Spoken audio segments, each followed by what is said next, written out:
അസ്സലാമു അലൈക്കും വറഹ്മത്തുള്ളാഹി. പ്രിയപ്പെട്ട സുഹൃത്തുക്കളെ, അവസാന കാലം വരുമ്പോൾ ദീന് പറയുന്ന അല്ലെങ്കിൽ സുന്നത്ത് ജമാഅത്ത് പറയുന്ന പണ്ഡിതന്മാരെ ഒതുക്കി നിർത്താനും അടിച്ചമർത്താനും ആളുകൾ രംഗത്ത് വരും. അവർ ദീന് പറയുമ്പോൾ, യഥാർത്ഥ ദീന് പറയുമ്പോൾ അവരെ ഒരു ഭാഗത്ത് ഒതുക്കിയിരുത്തണം. അപ്പോൾ അതിന് കഴിയുന്ന സ്വാധീനമുള്ള ആളുകൾ അത് ചെയ്യും. അത് അവസാന കാലം വരുമ്പോൾ സ്വാഭാവികമായിട്ടും നാട്ടിൽ വഹാബിസം വളരും എന്ന് തന്നെ പറയാം നമുക്ക്. അതുപോലെ തന്നെ യുക്തിവാദ, നിരീശ്വരവാദം, ഇതൊക്കെ വളർന്നു വരും. നമ്മുടെ നാട്ടിലിപ്പോൾ കാണുന്നത് പോലെ ഒന്നാവില്ല. ധാരാളം ആളുകൾ വഹാബിസത്തിലേക്കും സെമി വഹാബികളാകും. അഥവാ ഉള്ളിൽ വഹാബിസായിരിക്കും, പുറത്ത് സുന്നികൾക്കുമായിട്ടൊക്കെ നല്ല അടുപ്പൊക്കെ ഉണ്ടാവും. അത് അവർക്ക് പല ലക്ഷ്യങ്ങളുണ്ടാകും,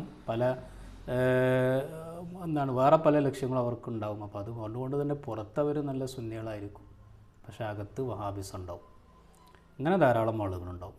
പിന്നെ വഹാബിസത്തിലേക്ക് തന്നെ മാറുന്ന ആളുകളുണ്ടാവും. ഇപ്പോൾ നമ്മുടെ നാട്ടിൽ ഗൾഫിലേക്കാണ് പോയി കഴിഞ്ഞാൽ പിന്നെ അവനക്ക് എന്തൊക്കെയോ ഒരു പുതിയ ഇൽമ് കിട്ടിയ പോലെയാണ് നാട്ടിൽ തിരിച്ചു വരുന്നത്. അവിടെ പോയി കഴിഞ്ഞാൽ അവിടെ അതില്ല, നാട്ടിലില്ലാത്ത പലതും അവിടെ ഇല്ല. അപ്പോൾ അതുകൊണ്ട് ഞാൻ വഹാബിയാണ്. എന്നാൽ അവിടെയുള്ള പലതും ഇവിടെ ഇല്ല. അങ്ങനെ നോക്കുകയാണെങ്കിൽ പല വ്യത്യാസങ്ങളും ഉണ്ട്. പക്ഷേ നാട്ടിൽ എന്തൊക്കെയോ കാര്യങ്ങൾ അവിടെ ഇല്ല, അതുകൊണ്ട് വഹാബിയാണ്.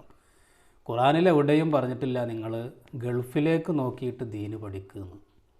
ഇപ്പോൾ വളരെ പുണ്യമാക്കപ്പെട്ട സ്ഥലമാണ് മക്ക, മദീന എന്നൊക്കെയുള്ളത്. ഈ മക്കയും മദീനയും പുണ്യമാക്കപ്പെട്ട സ്ഥലമാണ്. അതിൻ്റെ കാരണം എന്താണ്? അവിടെ കഅബ ഉണ്ട്. മറ്റേത് റസൂലുള്ള വളർന്ന അല്ലെങ്കിൽ റസൂലുള്ള ജീവിച്ച നാടാണ് മദീന. അവിടെയാണ് അന്ത്യവിശ്രമം കൊള്ളുന്നത്. ഇങ്ങനെയൊക്കെയുള്ള മഹത്വങ്ങൾ കൊണ്ടാണ് മക്കയും മദീനയും ഒക്കെ പുണ്യമാക്കപ്പെട്ട സ്ഥലമാകുന്നത്. പക്ഷേ ഇസ്ലാം എവിടെയും അവിടെ നോക്കിയിട്ട് നിങ്ങൾ ദീന് പഠിക്കണം എന്ന് പറഞ്ഞിട്ടില്ല. സൗദിയിൽ നോക്കിയിട്ട് ദീൻ, അവിടെയാണ് യഥാർത്ഥ ദീന്. അവിടെ ജീവിക്കുന്ന അറബികളെ കണ്ടിട്ട് പഠിക്കണം ദീന് എന്ന് എവിടെയും ഒരു കിതാബിലും ഖുറാനിലും ഹദീസിലും എവിടെയും കാണാൻ പറ്റില്ല. ദീന് പഠിക്കേണ്ടത് യഥാർത്ഥ പണ്ഡിതന്മാരിൽ നിന്നാണ് ദീന് പഠിക്കേണ്ടത്. ഖുറാനും ഹദീസിൽ നിന്നാണ് ദീന് പഠിക്കേണ്ടത്. ഇമാമിങ്ങളിൽ നിന്നാണ് ദീന് പഠിക്കേണ്ടത്. അല്ലാതെ മക്കത്തും മദീനത്തും പോവുക, അവിടെ ആളുകൾ അവിടെ എന്തൊക്കെയുണ്ട് അത് മാത്രമാണ് ദീന്. അതല്ലാത്തത് ബാക്കി നാട്ടിലൊക്കെ ചെയ്യുന്നുണ്ടെങ്കിൽ അത് ദീനല്ല എന്ന് എവിടെയും പറഞ്ഞിട്ടില്ല. സത്യത്തിൽ ഇന്ന് ലോകത്ത് ഏറ്റവും നല്ല പ്രഗത്ഭന്മാരായ സാത്വികന്മാരായ പണ്ഡിതന്മാർ ജീവിക്കുന്നത് നമ്മുടെ ഈ കേരളത്തിലാണ്.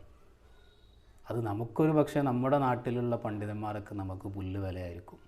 നമ്മളെന്നെ സാധാരണ പറയാറുണ്ട്, മുറ്റത്തെ മുല്ലക്ക് മണല്ല. പക്ഷേ യഥാർത്ഥ ദീന് പറയുന്നതും പഠിപ്പിക്കുന്നതുമായ പഠിച്ചതുമായ ദീൻ എന്ന് പറഞ്ഞാൽ ഒരു പാരമ്പര്യ പഠനമാണ്. സുന്നത്ത് ജമാഅത്ത് പറഞ്ഞ പാരമ്പര്യത്തിലൂടെ കിട്ടുന്നതാണ്. ഈ പാരമ്പര്യമായി അണമുറിയാതെ പാരമ്പര്യമായിട്ട് കിട്ടി വന്ന പണ്ഡിതന്മാർ ജീവിച്ചിരിക്കുന്നത് നമ്മുടെ കേരളത്തിൽ മാത്രമാണ്. ഞാനിത് പറയുമ്പോൾ ചിലപ്പോൾ കേരളത്തിൽ മാത്രമേ പണ്ഡിതന്മാരുള്ളൂ എന്ന്. ഒരു സുന്നത്ത് ജമാഅത്തിൻ്റെ ആദർശങ്ങൾ ശരിയായ വിധം പഠിച്ച ആലിമീങ്ങളുള്ളത് നമ്മുടെ ഈ കേരളത്തിലാണ്. അതെന്തുകൊണ്ടും നമ്മൾ ഭാഗ്യവാന്മാരാണ്.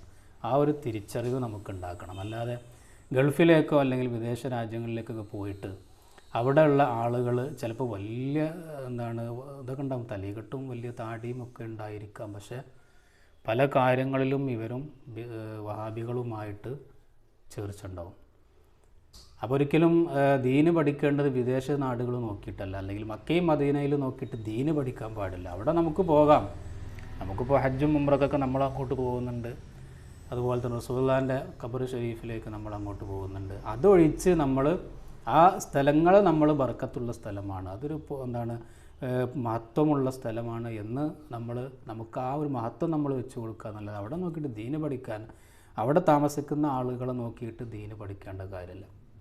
അപ്പോൾ ഞാൻ പറഞ്ഞുകൊണ്ട് വരുന്നത്, ഈ യഥാർത്ഥ പണ്ഡിതന്മാരൊക്കെ ഒതുക്കി നിർത്തുക, അവരെ ജോലിയിൽ നിന്ന് പിരിച്ചു വിടുക. അപ്പോൾ അതൊക്കെയാണല്ലോ ഏറ്റവും വലിയൊരു ദീന് പറഞ്ഞതിൻ്റെ പേരിൽ ഇവരെന്ത് ചെയ്യാണ്? രാഷ്ട്രീയത്തിൻ്റെ പിൻബലമുള്ള ആളുകൾ നല്ല നല്ല വലിയ ഉസ്താദുമാരെ അവർ ജോലി ചെയ്യുന്ന സ്ഥാപനത്തിൽ നിന്ന് പിരിച്ചു വിട്ടിട്ട് വഷളാക്കും.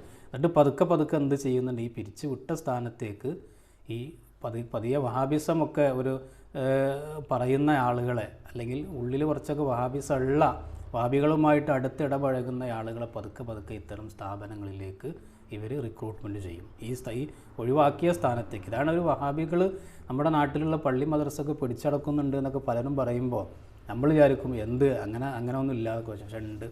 പല നാടുകളിലും ഇങ്ങനെയാണ് പല പള്ളികളും വഹാബികൾ കയ്യേറുന്നത്. അഥവാ ആദ്യമൊക്കെ സുന്നികളായിരിക്കും അവിടുത്തെ കാര്യങ്ങളൊക്കെ നിയന്ത്രിക്കുന്നതും കമ്മിറ്റികളൊക്കെ. പിന്നീട് പതുക്കെ കമ്മിറ്റിയിൽ പെട്ട ഏതെങ്കിലും ഒരു വഹാബി കടന്നുകൂടുകയും പിന്നീട് പതുക്കെ ഇങ്ങനെ കമ്മിറ്റിയിലേക്ക് വഹാബികൾ അങ്ങനെ ഇവർ ചേർത്തുകൊണ്ടിരിക്കും. പിന്നെ പൂർണ്ണമായിട്ടും ഒരു വഹാബി കമ്മിറ്റി നിലവിൽ വരും. അതോടുകൂടി ആ പള്ളി വഹാബികളുടെ കയ്യിലാവും. ഇങ്ങനെ ഈ രൂപത്തിൽ നമ്മുടെ സ്ഥാപനങ്ങളൊക്കെ ഇവർ പിടിച്ചടക്കാൻ തുടങ്ങും. അതിൽപ്പെട്ടതാണ് ഇപ്പോൾ നടന്നുകൊണ്ടിരിക്കുന്ന പല സംഭവങ്ങളും. എങ്ങനെയെങ്കിലും വഹാബികൾക്ക് കയ്യിലേക്ക് എത്തണം. അപ്പോൾ അതിന് രാഷ്ട്രീയ സ്വാധീനമുള്ള ആളുകളെ പിടിച്ചിട്ട് എന്ത് ചെയ്യാണ്, ഈ നല്ല ഉസ്താദുമാരെ ജോലിയിൽ നിന്നൊക്കെ പിരിച്ചു വിടുക. ഒരുപാട് വർഷമായിട്ട് ഒരുപാട്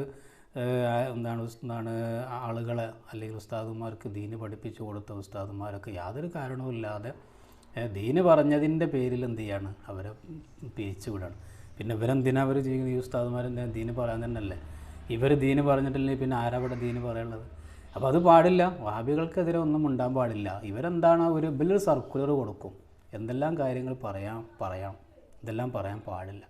അതിനനുസരിച്ച് നിങ്ങൾ മുന്നോട്ട് പോയാൽ നിങ്ങൾക്ക് ജോലിയുണ്ട്, ശമ്പളമുണ്ട്, ഒക്കെ ഉണ്ട്. അതല്ല ഈ പറഞ്ഞതിനപ്പുറം ചിലപ്പോൾ ഈ കൊടുത്ത സർക്കുലർ എൻ്റെ അപ്പുറത്തേക്ക് എന്തെങ്കിലും പറഞ്ഞു കഴിഞ്ഞാൽ ഉടനെ തന്നെ പിരിച്ചു വിടണം ജോലിയിൽ നിന്ന്.